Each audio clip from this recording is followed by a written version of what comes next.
Hi, I'm Tom Eschen, and this is the award-winning Power and Politics podcast, the conversation about the issues that are impacting you the most with the people that are making the decisions, the officials, the advocates, and everyone in between, holding them accountable along the way, too.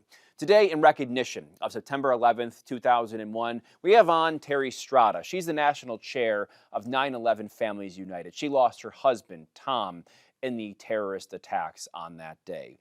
And since then, it's been a battle for justice, accountability, and more as litigation continues even to this day for those families looking for justice for their lost loved ones on September 11th and beyond that, as we well know, too. So we speak to her journey throughout this process, speaking with the high-ranking officials, organizing, rallying with families through different points over the course of the last 2 decades, talking about legislation and much, much more. Thank you always for joining us. You can always listen on our Power and Politics podcast page or watch on YouTube at CBS 6 Albany.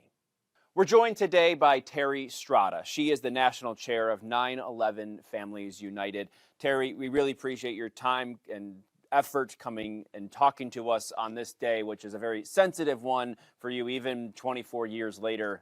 Thank you once again for coming on. We appreciate it. Thank you. Thank you for inviting me. Well, we'll start there. Every year, of course, this comes along, and you've done so much work for families and people like you. Tell us a bit about your story to start, so that way people can have an idea of who you are and why you have had this voice at this point, more than 2 decades after September 11th, 2001. Right. So, as you said, my name is Terry Strada, and I am the national chair for 9/11 Families United.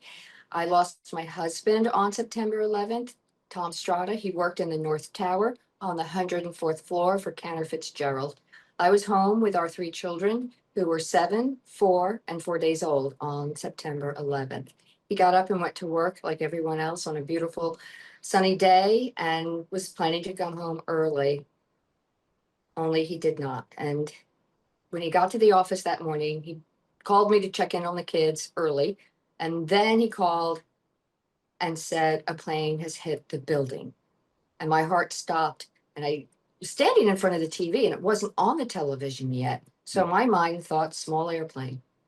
He was very frantic sounding. The noises I heard in the background sounded frantic, sounded screaming, and the swishing noise, which must have been air, that was going through where the windows were blown out. He was scared. It was awful. And we said our personal things to each other, and he was going to the stairwell and thought he would get out. But as we've all learned, the stairwells were gone. There was no chance of anyone getting down from above the impact zone in the North Tower. And he thought also maybe he would go up to the roof, but those doors were locked. So they were trapped, and it was horrific. What do you do each year on this day? Well, my children are older now, so they live in different states, so it can change from time to time. But I always watch on TV, or I'm here at the memorial for the live reading of the names, because in my line of work, I have met hundreds and hundreds of families, and they all feel like family now. Plus, Tom's entire desk was gone. Cantor Fitzgerald any employee that was there that day was murdered. So I have a lot of friends that I like to see their pictures pop up, and I like to hear their names and take that moment to remember all of them. That's a given. But I could be in different places at different times visiting different children. Yeah, I'm sure it's a different experience, too, as we were just talking before we hit here, about for them as well, for your children, as to how they remember this day, I'd imagine, too, because they are a few different, they do have a bit of an age gap, I guess you could say, by a few years, right? Oh, yes. My children were 7, 4, and 4 days old on September 11th. So there's just a lot of different things go on when that happens in a family, because the oldest has memories of his father, and the oldest really felt the impact. And my daughter was, the apple of her daddy's eye. And that was her first day of nursery school. So, he never came home to any of them, never got to see them again, never got to hold them. And then Justin, as an infant, newborn, we had to introduce him to the horrors of 9/11 at a young age. I thought when he was going to school, it was time he learned about what daddies really are, because he didn't have one, and he was going to see other kids that did. How was it kind of, I think 2002 was when you really started to speak, what about what happened, I guess, inspired you? You spoke about those other families you've met along the way, your children, what motivated you to kind of do this work? Right, all of those, and the murder of my husband. I don't believe anyone should get away with it. And I would say before my head hit the pillow on September 11th, the questions were just swirling in my head. Who did this? Why? How? Why would anybody want to murder my husband and all of my friends and attack America? I'm a patriot. So it hit me, so hard. And those questions became like a mantra, and I just needed to know answers. And I went on the internet and I was trying to find them. I was listening to what our president was telling us, but I was invited then to listen to a lawyer from South Carolina, Motley Rice, and he was going to come and talk to victims, family members, and see what we thought, what he had to say. And what he told us was the government was lying to us when they told us that there was no state sponsors of the attacks. And they also were misinforming us when they said planes were not something that was in their realm of, thinking, because there were other plans that had been thwarted prior to 9/11. Planes were going to be used as weapons. So that was a lawsuit that I was given the opportunity to sign on to, and I signed immediately. And that's where I was going to get my answers from a law firm who was going to do investigative work, and they did tremendous investigative work. And they asked me to be a spokesperson, sort of. They asked me if I would come on to a steering committee, and then they asked me to do more. And I think it's just because I was very driven to get these answers, and they were happy or proud, I should say, to put me in front and say, okay, let her go with this and see what happens.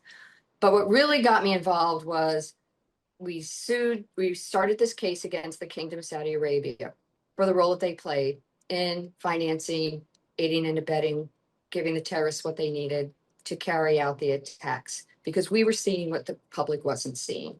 And you follow the money trail, and it takes you back to the Kingdom of Saudi Arabia. In order to hold them accountable in a U.S. courtroom, we needed to change the law, the Foreign Sovereignty Immunity Act that was written in 1976, and make a change to the ATA, the Anti-Terrorism Act of 1990s, when Congress 100% intended for victims of terrorism on U.S. soil to be able to hold whoever was accountable in a U.S. court. Up until we got this piece of legislation passed, the Justice Against Sponsors of Terrorism Act, you could only hold a country that was already on the state-sponsored terrorism list, like Iran, Sudan. There's a few others. Well, we wanted to sue the kingdom because they were the ones that, from the evidence we were seeing, were responsible. So we enacted legislation. That's when I really became involved. 4 years of working on the Hill, advocating on behalf of the families that we needed and wanted our day in court. We deserved it like any other American. I mean, any other American has the right to take their evidence into a courtroom. Why? Just because it's the Kingdom of Saudi Arabia. And guess what? If you're not guilty, if you did nothing, why would you object? Don't you want to come in and present your evidence and show the world that you had nothing to do with September 11th? But they chose to fight us on the legislation and then continue the fight in court. And the only defense that they used for years was they misconstrued one sentence in the 9/11 Commission that they said exonerated them, and it did not. And we have statements from the commissioners themselves that have said we did not exonerate the kingdom and that we didn't even do a full investigation.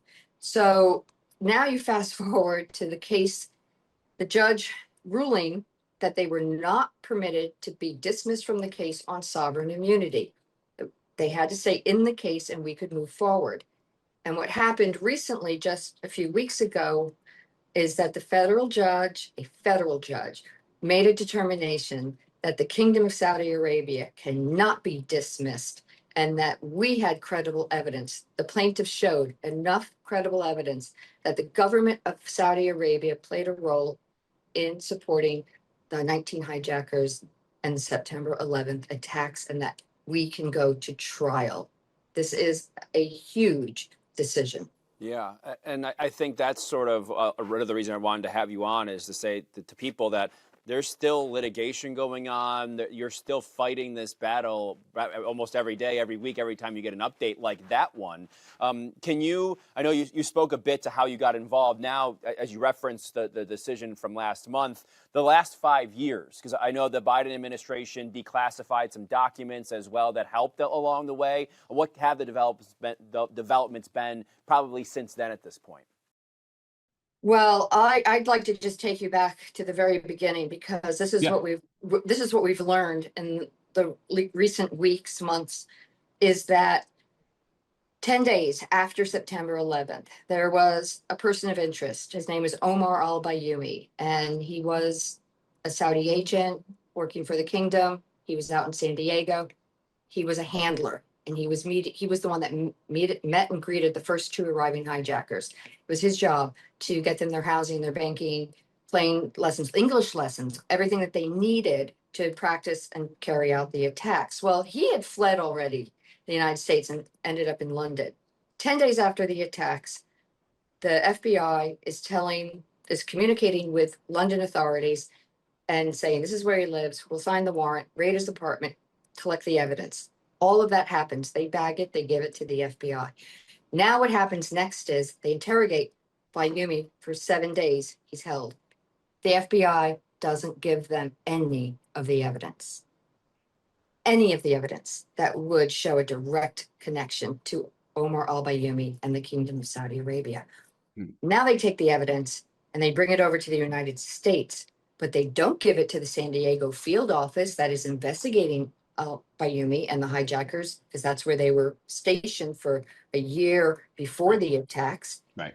They don't give it to the Joint Inquiry, which was the first investigation into the intelligence agency's activities.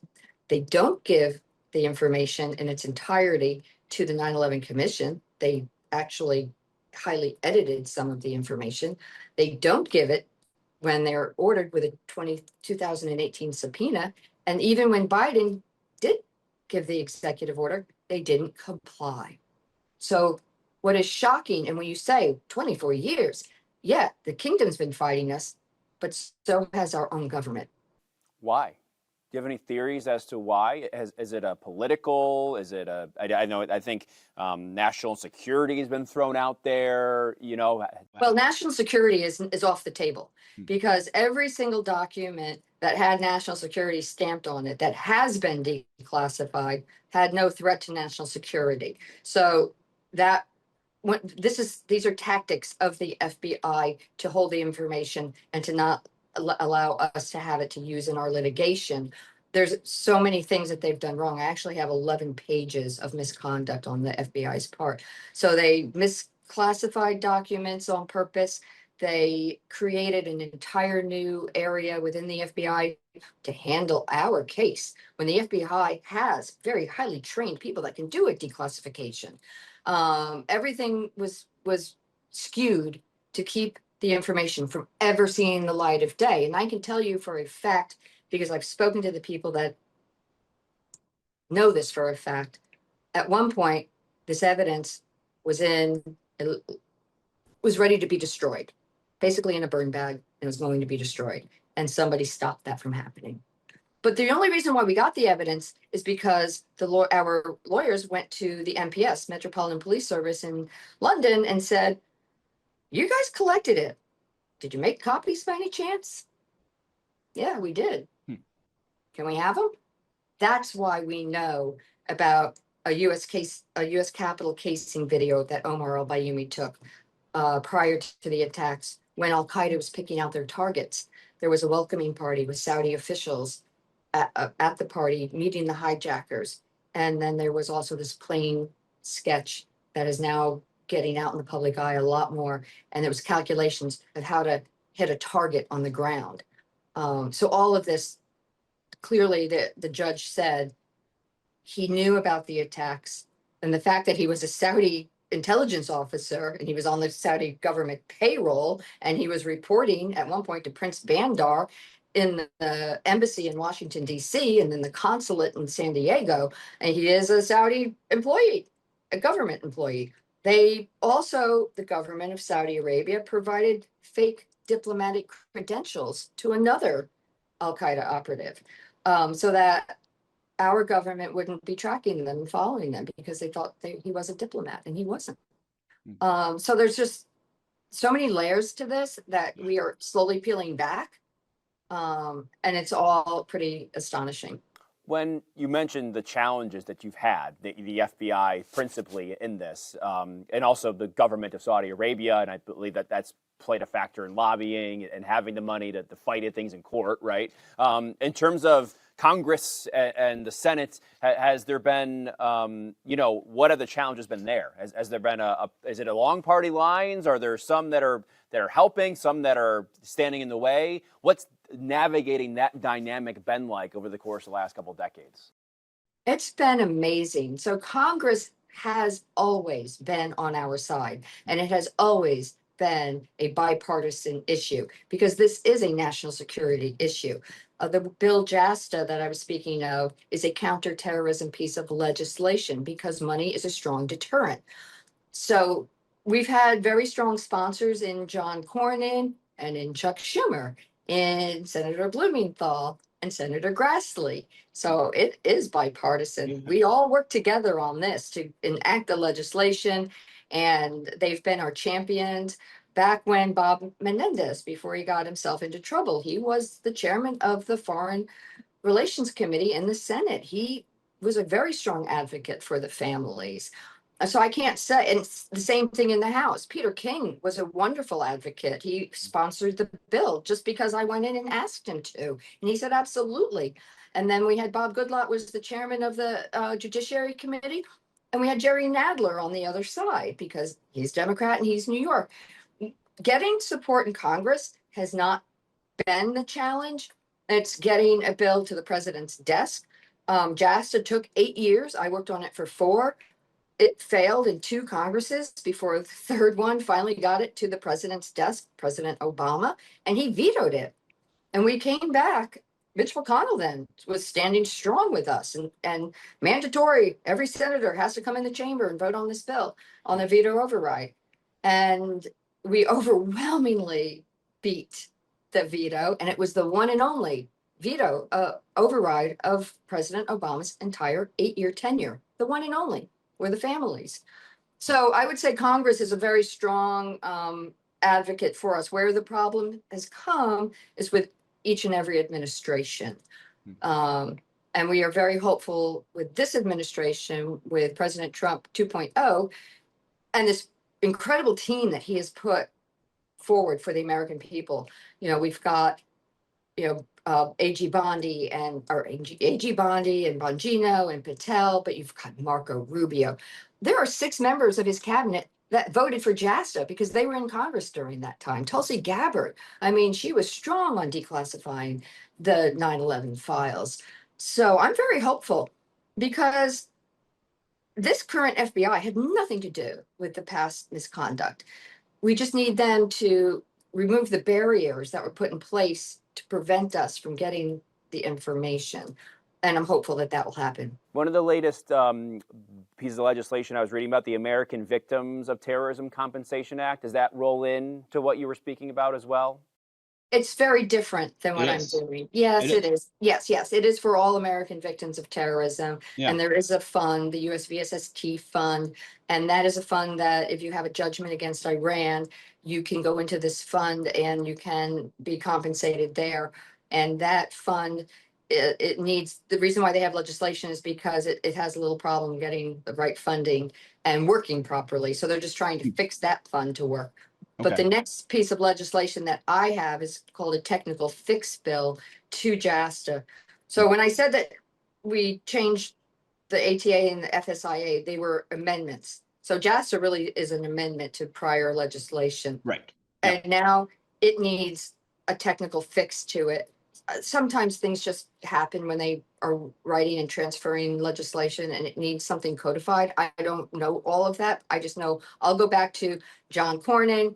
Now we have Senator Blumenthal on the opposite side of that, and we'll reintroduce that bill and we'll get JASTA as strong as it can possibly be for all Americans, because JASTA is for any American that's harmed on US soil by a designated terrorist organization.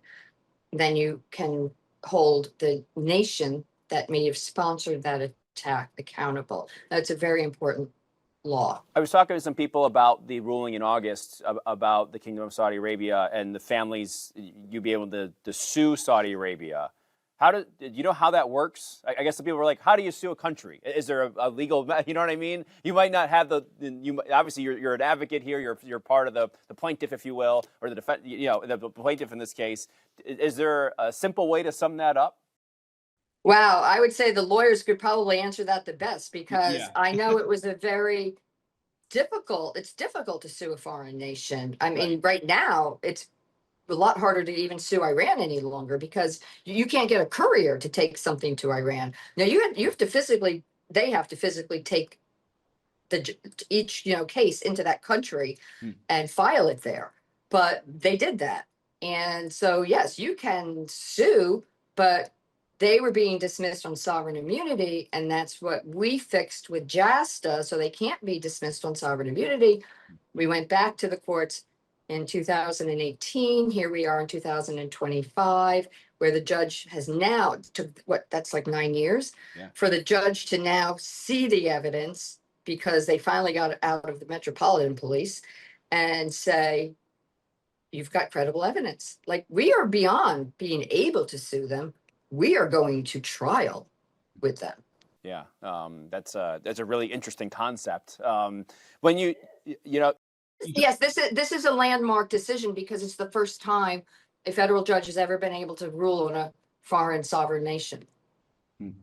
So we're changing it. They go back to the broader narrative about what happened, this horrible tragedy, this terrorism attack. And I think I saw maybe some of your comments in the last few years about, I mean, you spoke about the Live Golf League, and then, some of the trends, I think it was 2 years ago on TikTok about Osama bin Laden. I guess, and this day, like you said, we're here in 2025. Not, now we have a new generation that might not remember September 11th like I do, or obviously like you do. I guess what do you make of right now the conversation around what happened that day?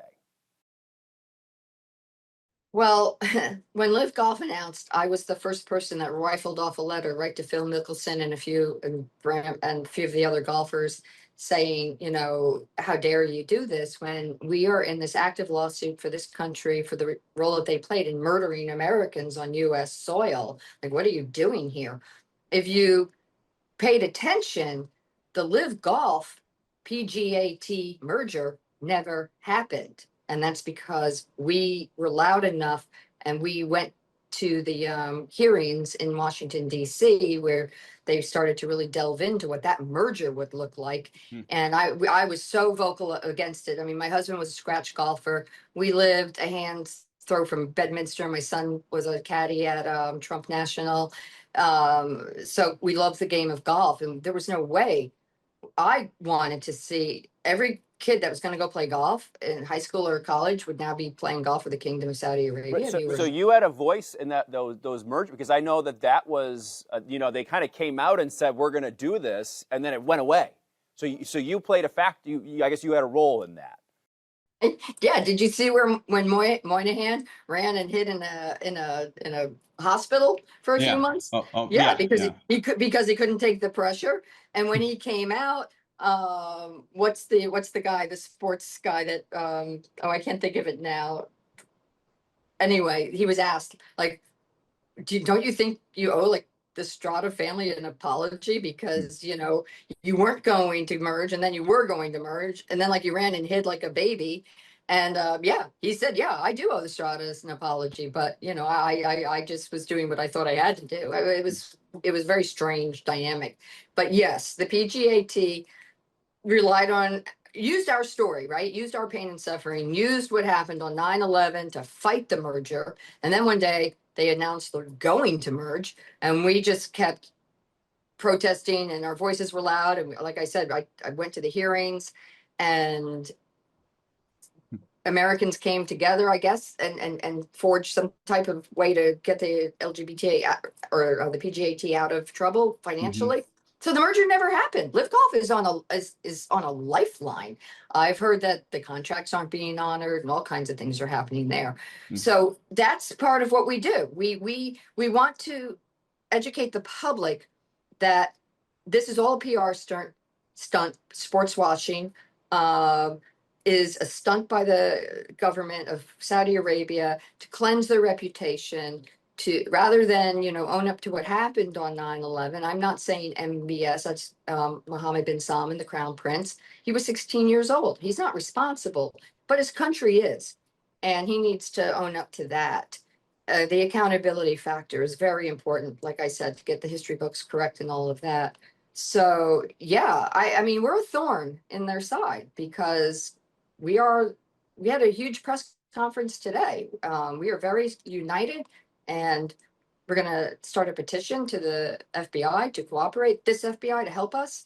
And, we're just gonna fight this as hard as we can for as long as we can. When it comes to educating young people these days, in terms of curriculums, what is your perspective on how that should look in schools at this point, where it should be taught and when? There are many lessons to be taught about 9/11, but the most important one is the truth. And the truth is brutal. So you can't just tell kindergarten children and first graders and second graders how brutal it was. But you can teach them about the heroism on that day and the heroics of the firefighters, the 343 that lost their lives, and the Port Authority and the policemen and the civilians that were there helping each other. They could talk and teach a little bit later about the boat rescue. There was 500,000 people evacuated from Lower Manhattan on that day with the largest maritime rescue in the history of the world. It's bigger than Dunkirk, and that can be taught. There is a story about the man in the red bandana, Alison Crowther. She tells that story, and it's an incredible story. So there's so many good stories to teach at a young age. And then as children progress, because if you have 12 years to teach them and you bring in to what really happened and how horrible it was, and then you can get, as they get a little bit older, why it happened and who did it and how it all happened. And that's when you have to rip off that band-aid and talk about extremism and what Al Qaeda's goals were, and the other attacks that they did on the on USS Cole and on our embassies. And, that they had given us the warnings. And it was a very, very difficult one to ever imagine could happen. But we have to learn about it correctly so we can ensure it never happens again. And I think it can be done if the schools put the time and effort. It will become it is a part of history now. It's considered an historic event because 20 years has passed. So it needs to be taught. Finally, here, your message to Americans, on this day, on September 11th, what they should know, how they, how it should be remembered. They should remember that our country was brutally attacked on September 11th by terrorists, by Al Qaeda, 19 jihadist terrorists, because they hate us, because they hated America, and that they murdered 3,000 innocent men, women, children, and unborn children. There were 6 women that were pregnant on September 11th. And that we need to always recognize that there's no place in this world for that type of extremism to exist. And the people that died on that day should always be remembered because they were Americans at work, on airplanes, going to Disneyland, going to business meetings. And we need to do everything we can to ensure it never happens again. Because never again, it's not just a slogan for one day a year. It's a commitment, it's a pledge to do everything we can to bring justice for their murders and close this chapter for all of us. You ever think you'd be in this spot in life? No, never. And I'd Yeah. like to be out of this spot in life. Yeah, I know. But you've become a voice, obviously, for a lot of other people, right? Yes, yes, yes. And I'm honored. I'm so honored. I've met so many family members. And this really does need to close because every year we lose more and more of the parents, and they're going to their graves without justice, and that's wrong. So someday we'll get there, and I will be able to enjoy my children and my grandchildren and not do this anymore. Terry, thank you so much for your time. Appreciate it. Our thoughts are with you and your family and the families you work with, especially on this day. Thanks so much. Thank you. Thank you for having me. Thanks for listening. Hit the subscribe button right now so you can stay up to date on these news-making conversations about the issues impacting New Yorkers the most: power and politics.